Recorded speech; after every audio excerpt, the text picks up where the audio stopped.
This is the 6th day of this September 2025 7-day sesshin.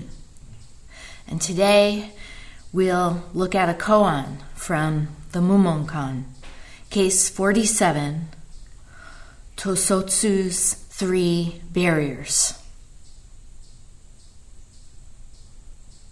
The Mumonkan is a collection of koans that was assembled by the 13th century Chinese master Wu Men Huikai.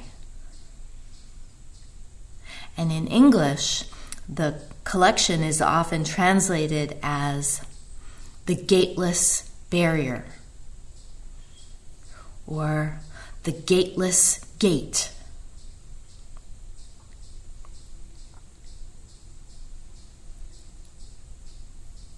We can think of a gate as a variation of a wall or a fence, something that we got into yesterday when reading from Tongan Roshi's Teishos.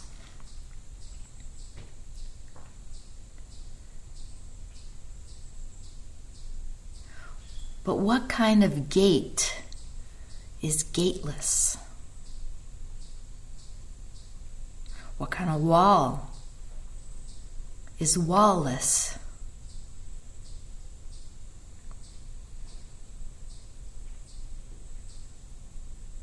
How could that be?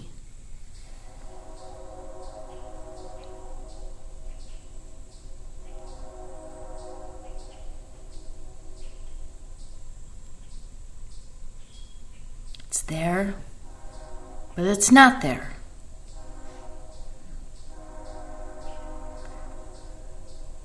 What is not. What is not is.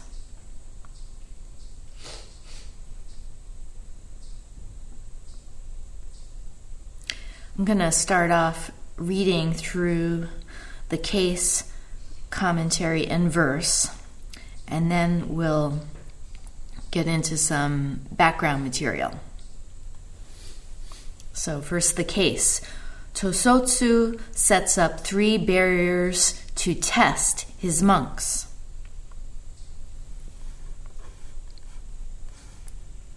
To inquire after the truth, this is the first barrier. To inquire after the truth, groping your way through the underbrush, is for the purpose of seeing into your self-nature. At this moment, where is your nature?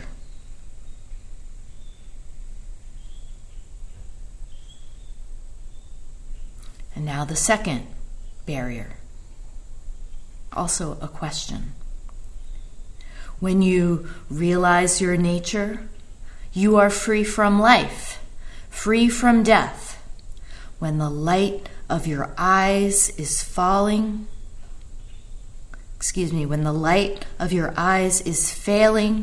how can you be free from life and death?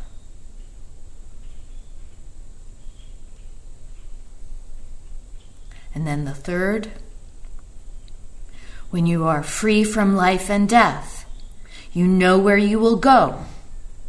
When the 4 elements separate, where are you off to?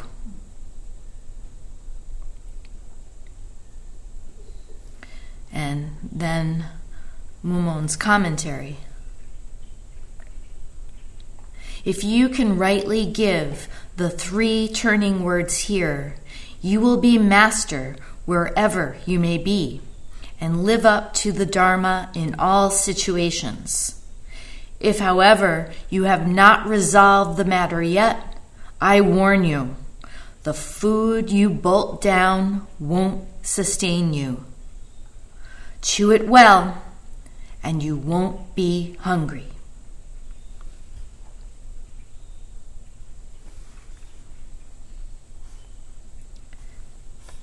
And then the verse. This one instant, as it is the whole of eternity.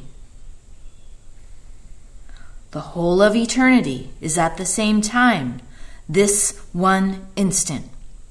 If you see into this fact, the one who is seeing has been seen into.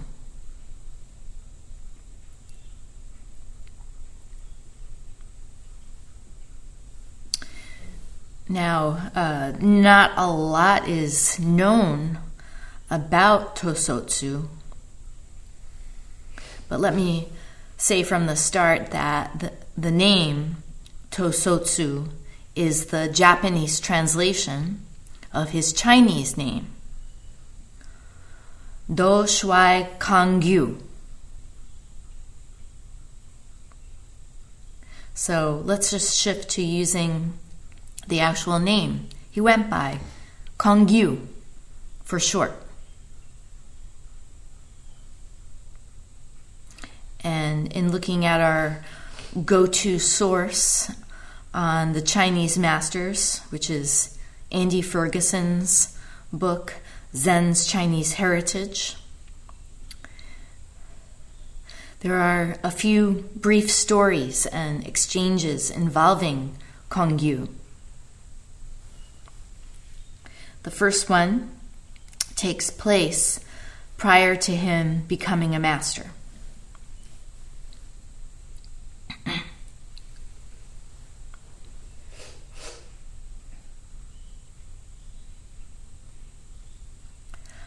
Kangyu was the head monk at Daowu Monastery, and on one occasion he led a group of monks on a journey to visit Zen master Yungaiji.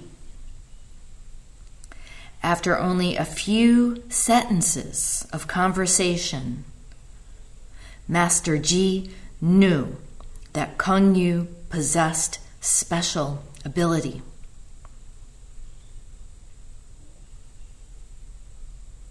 Ji laughed and said to Kangyu, I observe that your breath is unusual. Why is it that when you speak, your breath is like that of a drunkard? Kangyu's face became flushed, and he broke out in a sweat, and he said, I hope the master won't spare your compassion. I hope the master won't spare your compassion. In an indirect way, Kangyu is telling Master Ji, please be kind to me. I hope you'll treat me with compassion.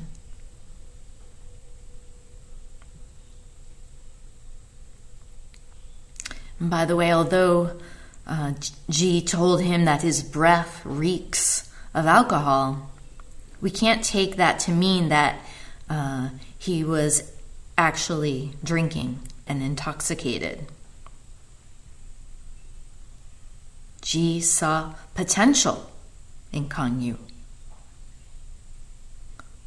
So more than likely, what he was up to is testing Kangyu to see how he responds to such an allegation.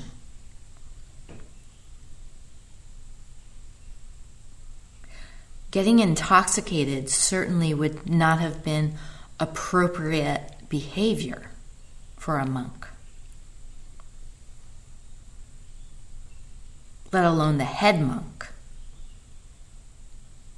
And we know that the monastic rules included abstaining from alcohol.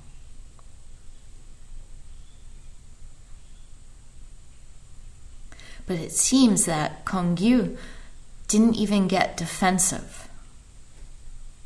He didn't challenge Ji's assertion. He just said, please, Master, I ask for your compassion.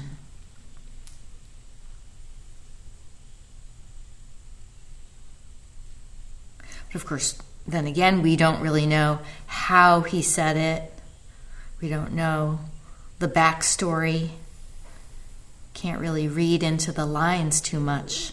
We can only speculate that he was being genuinely humble and deferential to Ji.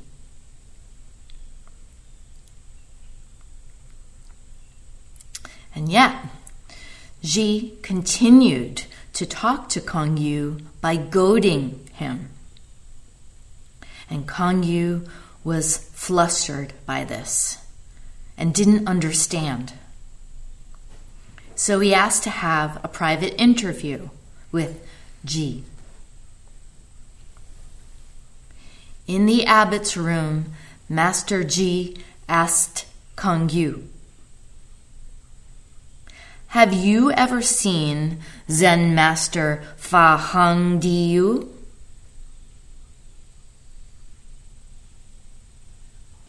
Kong Yu said, "I've read the record of his talks. I understood it all, so I don't want to see him." Now that sounds kind of brazen. I already understand everything that he said. So why should I bother?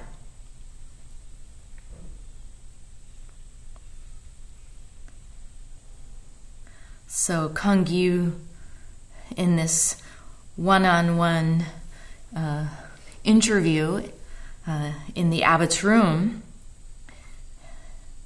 is now showing confidence.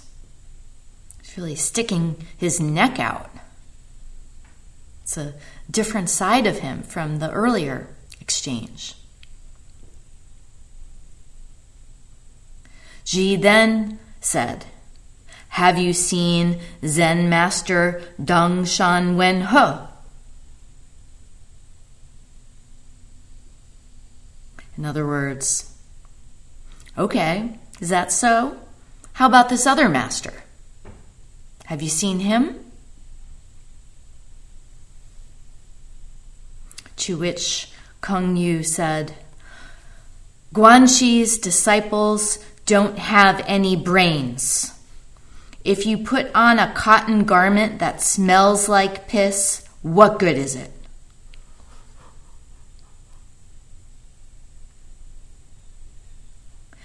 This Master Dong Shan Wen He that Ji asks Kong Yu about is a disciple of Master Guanxi. And Master Guanxi was the disciple of Linji, the very founder of the Linji school, Rinzai, as it's called in Japan. And here we have Kong Yu proclaiming that Wen He, along with all the other disciples of Guanxi, they don't have any brains.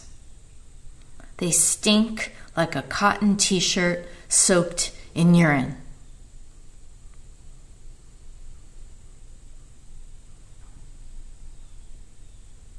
Sounds like a total insult.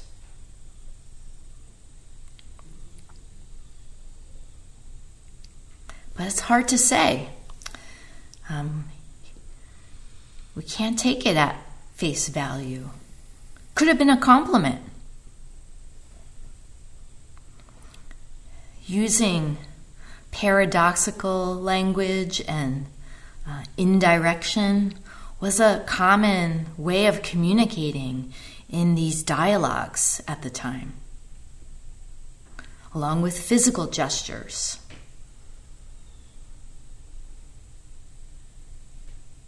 Slaps and strikes, blows.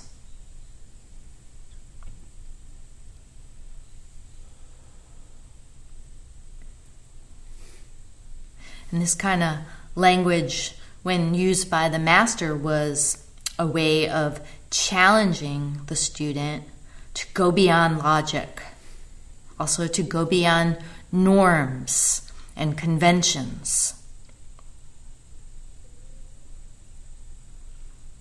But in this case, it's Kong Yu, the student, and the head monk, who's making these irreverent remarks.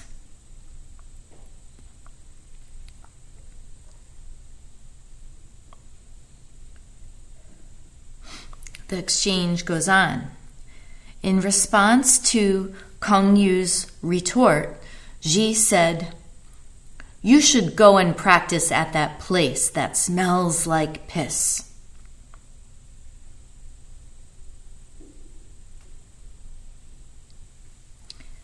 So if that's what you think, if that's what you say, that's where you belong. Go see it for yourself.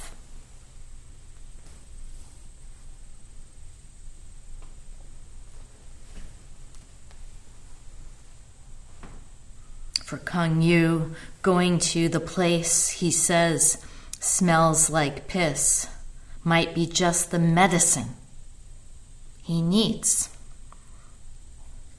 for what appears to be stubborn pride.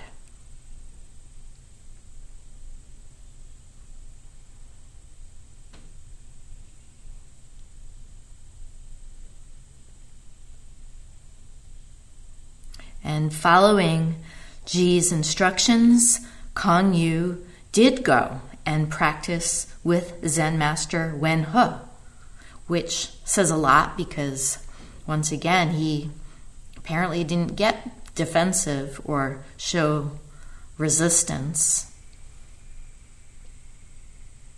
So he goes to train with this master. And while there, he came to deeply realize his teaching.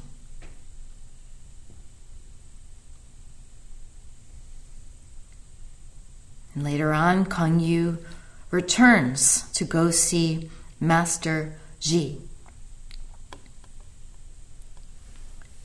And Ji said,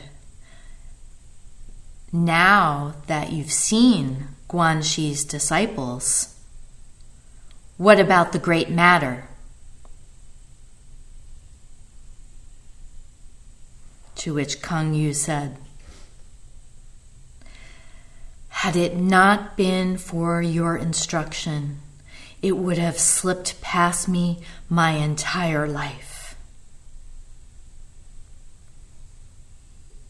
And Kong Yu then bowed in gratitude.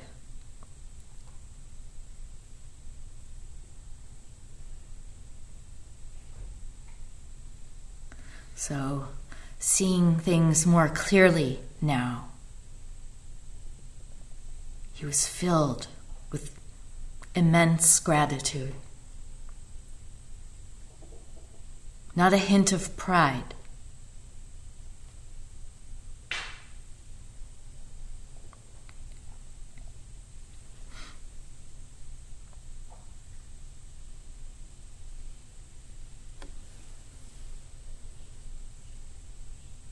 I'm not going to cover all of the dialogues in Andy Ferguson's book, but there's one more that I want to share, and that is from after Kong Yu became a master.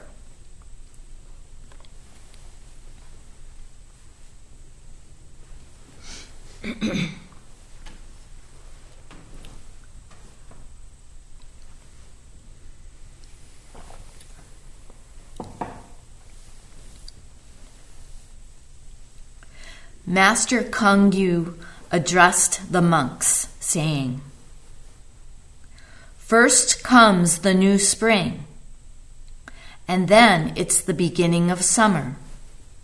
The 4 seasons pass like an arrow. The sun and moon move like a shuttle. Before you know it, a red-faced babe has turned into an old white hare."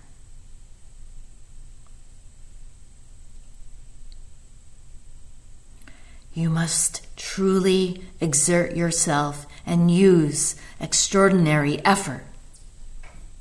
Cultivate your own field, and don't steal someone else's seedlings. Applying yourself in this way, your cultivation will certainly result in finally seeing the white ox on Snow Mountain.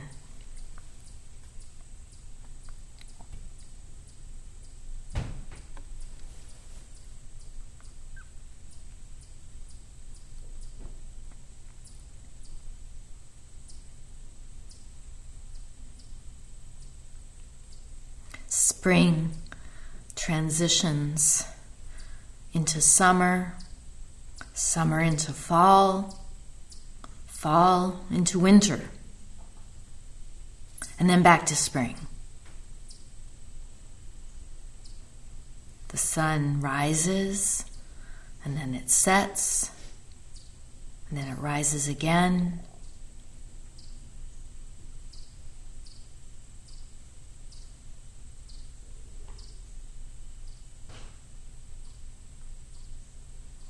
Trees start out as tiny little shoots. Even before they become a little shoot, they're a seed.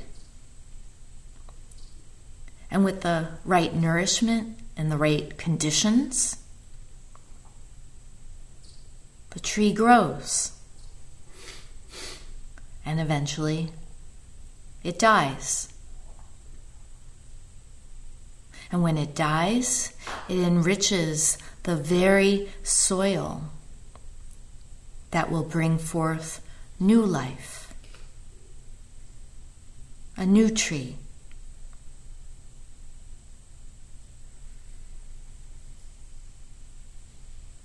We can say that all of life is just transition, one transition after another.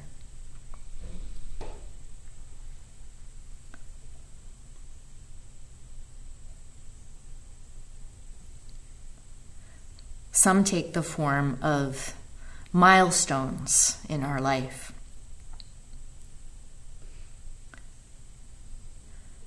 Like when you're a kid and you turn 10, your first double digit.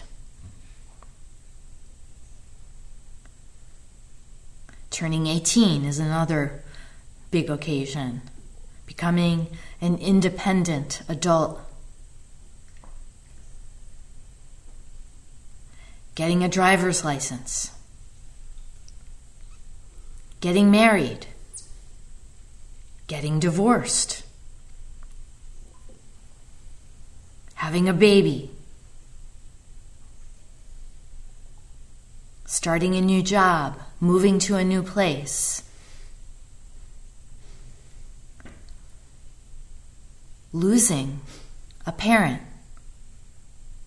The death of a parent or another loved one. It's all transitions. And it happens on a micro level as well.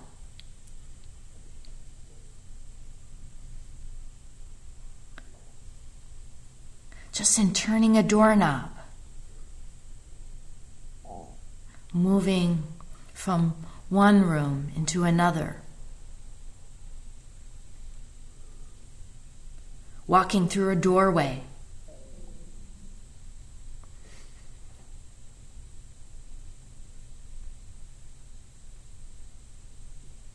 swiveling around on your seat at the end of the round and standing up.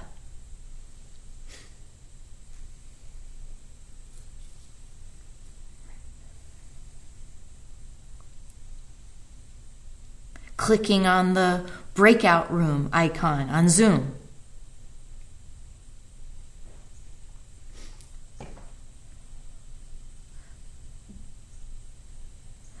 And of course, there's falling asleep and then waking up, taking an inhalation. And there's that little gap, that little transition in between that leads to the exhalation.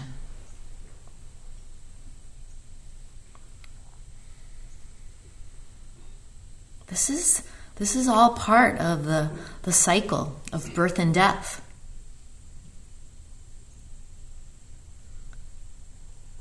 Beginnings and endings are constant.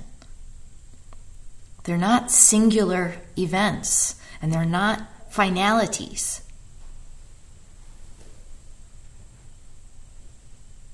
The wheel turns constantly.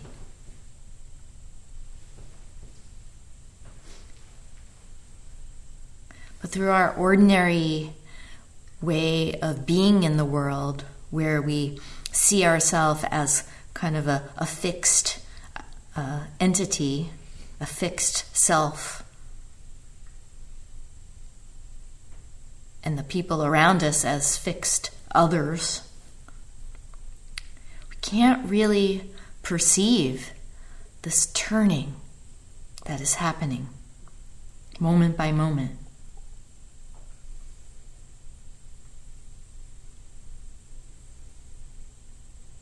Every single moment is actually a birth and a death.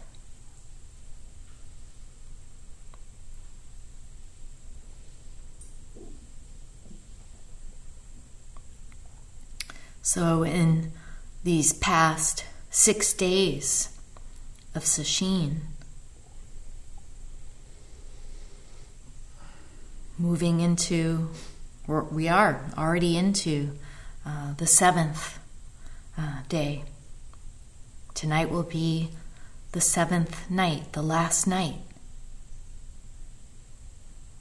Over the course of that time, incredible transformation has taken place for each and every one of us. There's no question about that. And just because you're not aware of it, or just because there are thoughts that give you the impression that you're stuck, that you're not in motion, that doesn't mean it's not so.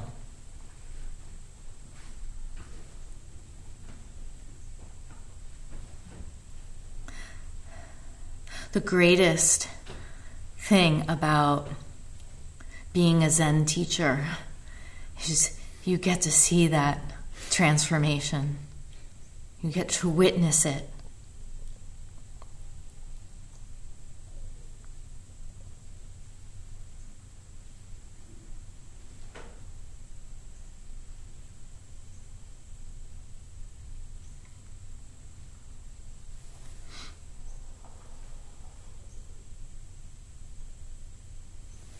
Cultivate your own field.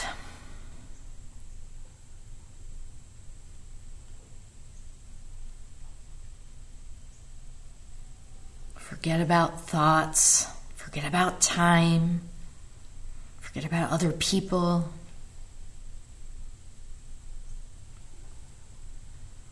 Forget about good and bad, right and wrong. Forget all of that.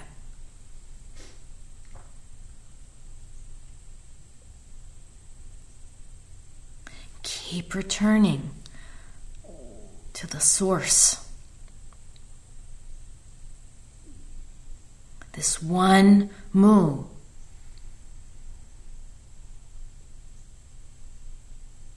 Who?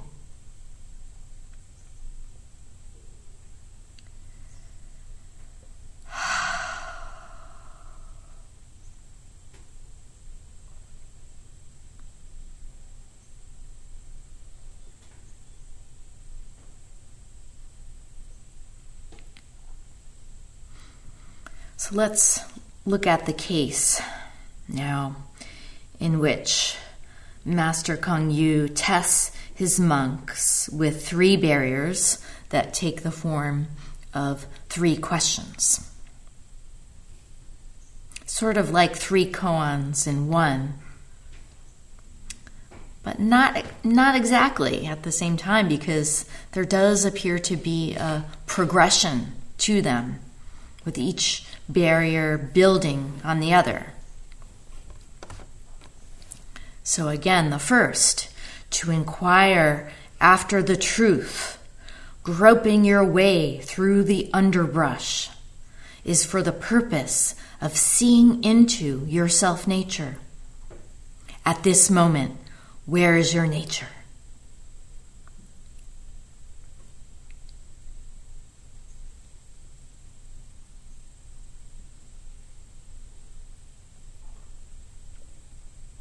Groping through the underbrush,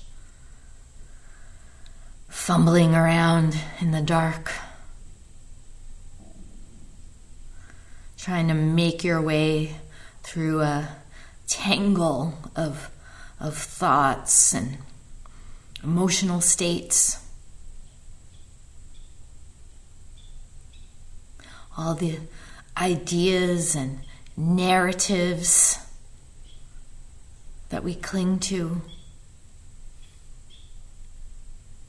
And most of all, the idea that there's a me that's separate from you.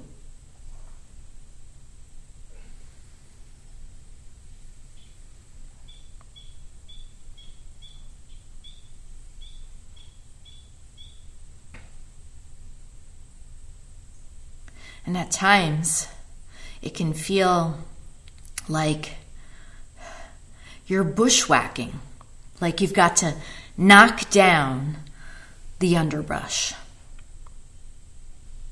Not just wend your way through it, but knock it down. All these bushes and thick vegetation, taking a machete to it. Feels like you're trying to create a path for yourself to get to some destination.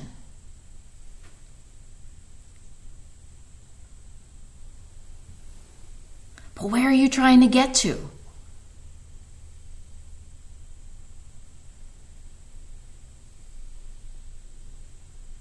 That there's a place, some other place that you need to get to is a thought.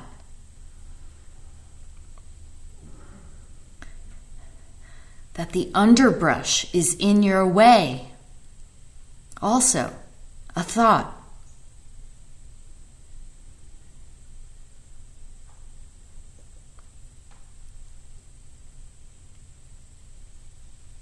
Thoughts are only a barrier when we cling to them.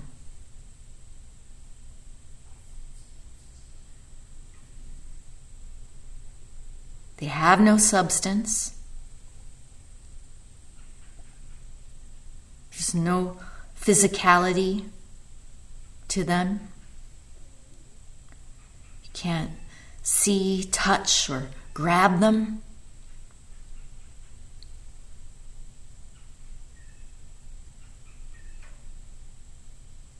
How can they be a barrier?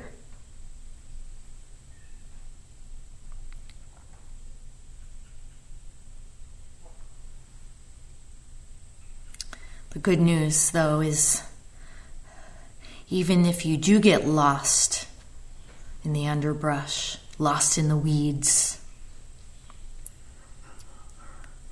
there's always a direct way out. There's always a direct way out.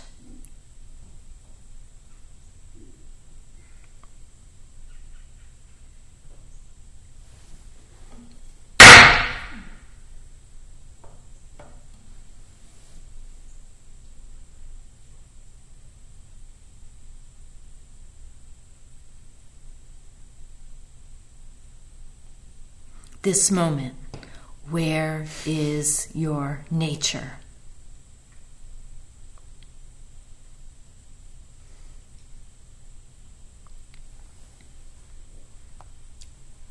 On to the second barrier. When you realize your nature, you are free from life, free from death. When the light of your eyes is failing, how can you be free from life and death?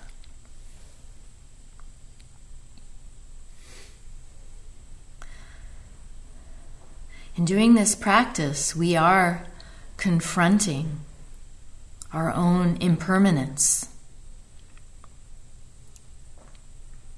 sickness, aging, disability, and ultimately the death of our body, physical death. That's one sense of it.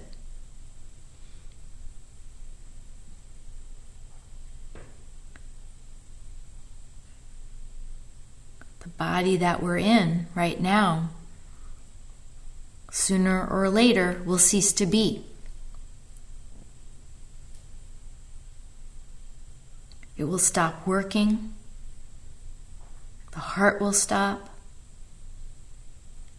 The lungs won't take in air anymore.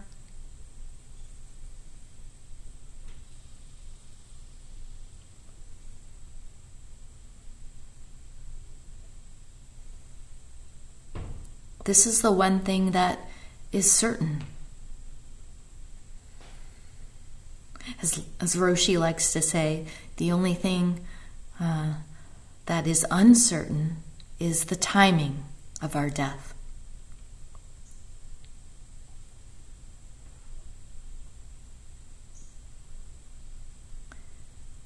Great is the matter of birth and death.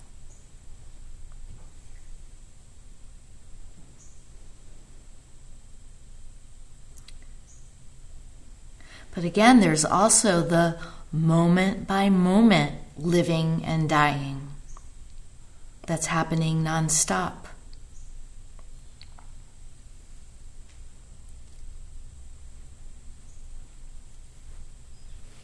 The brain's prefrontal cortex wants us to believe that death is a singular event, something far off in the future. And birth is also a singular event, something that had happened on a certain date decades ago.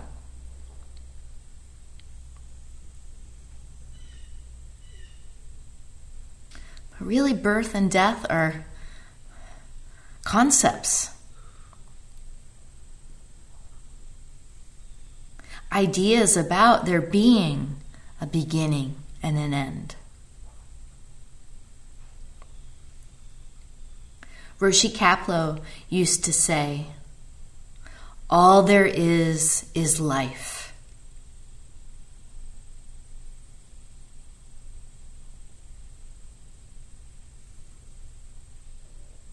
When we get into comparing life and death, we're seeing it as a duality. Compartmentalizing a process that cannot be separated, cannot be teased apart.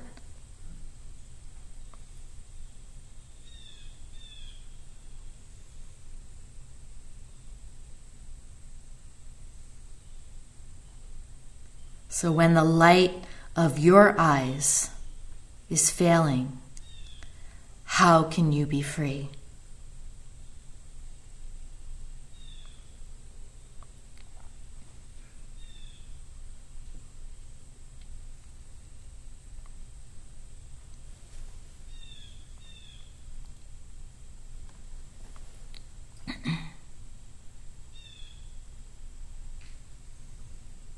And now the third barrier. When you are free from life and death, you know where you will go. When the four elements separate, where are you off to? The four elements are earth, earth, water, fire, and air. Earth, water, fire, and air. We can understand them as the building blocks of life.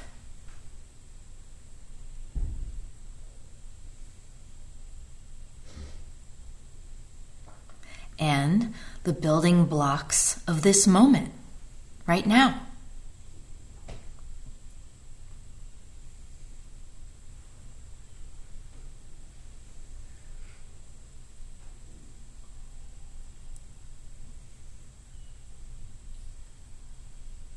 What happens to them when we die?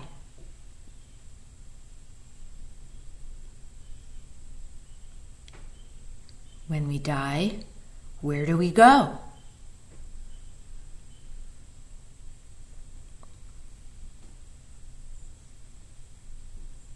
Who is this person that lives and dies?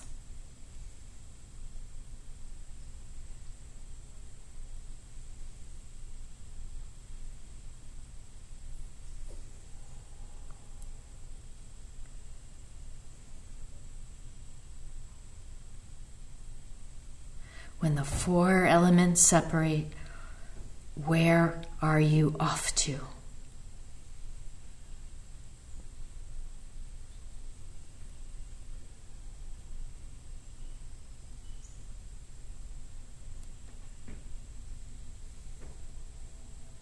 Then the commentary.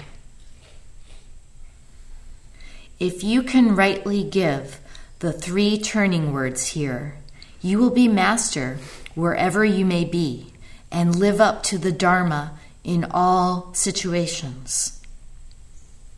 If, however, you have not resolved the matter yet, I warn you, the food you bolt down won't sustain you. Chew it well, and you won't be hungry.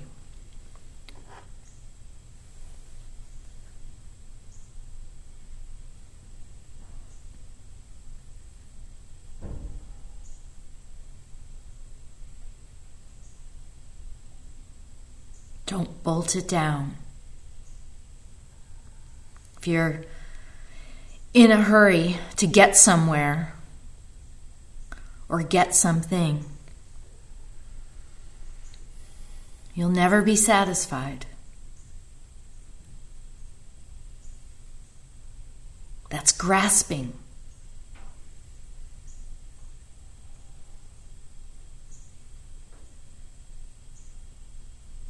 Kind of like Pac-Man constantly trying to gobble up dots.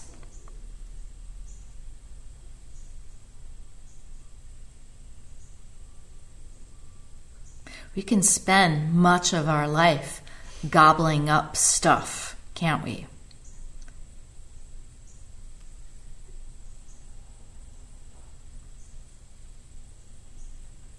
Gobbling up knowledge, ideas, information, news, the 24/7 news cycle, media, material possessions.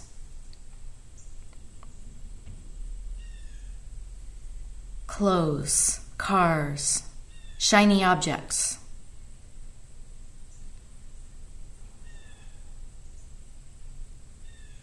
We also gobble up experiences.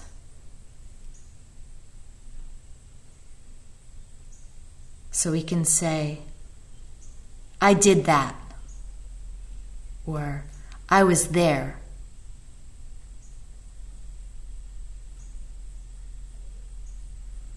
And post about it on Instagram.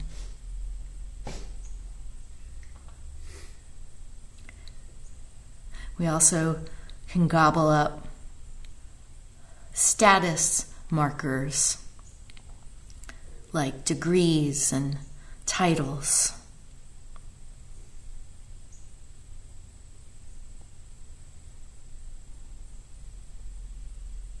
Constantly trying to get ahead and elevate your rank.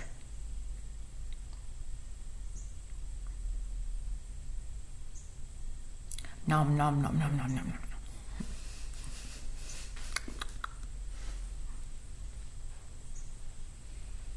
There's also gobbling up time. We do that by tracking, calculating it. In sesshin, we might be counting the rounds of sitting, counting the days, the hours in a day, how much time is left. Trying to spend our time wisely. Making the most of it in hope that there will be a payoff later on.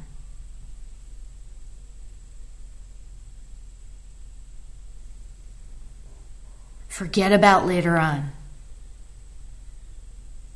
Forget about time.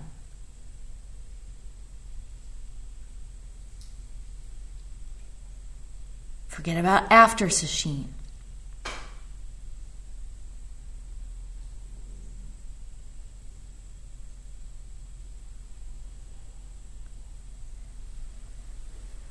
What about right now? What about now? This. If you don't look, you'll miss it.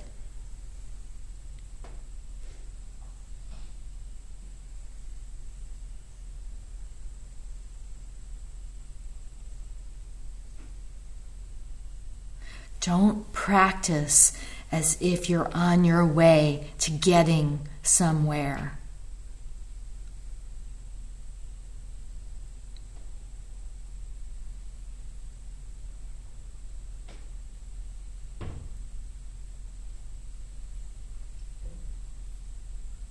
Chew it well,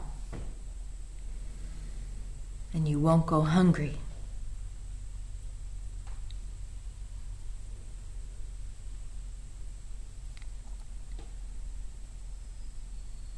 And then the verse. This one instant, as it is the whole of eternity. The whole of eternity is at the same time this one instant. If you see into this fact, the one who is seeing has been seen into.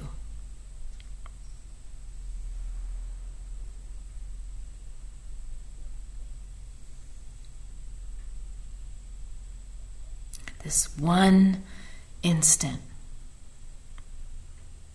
It's all there is. The whole of life is here. Here. And now here.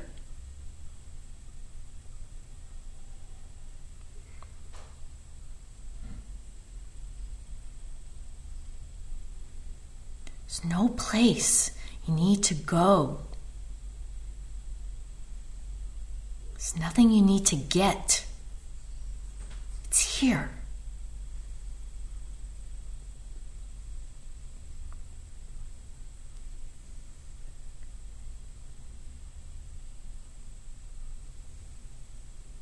The gate is wide open.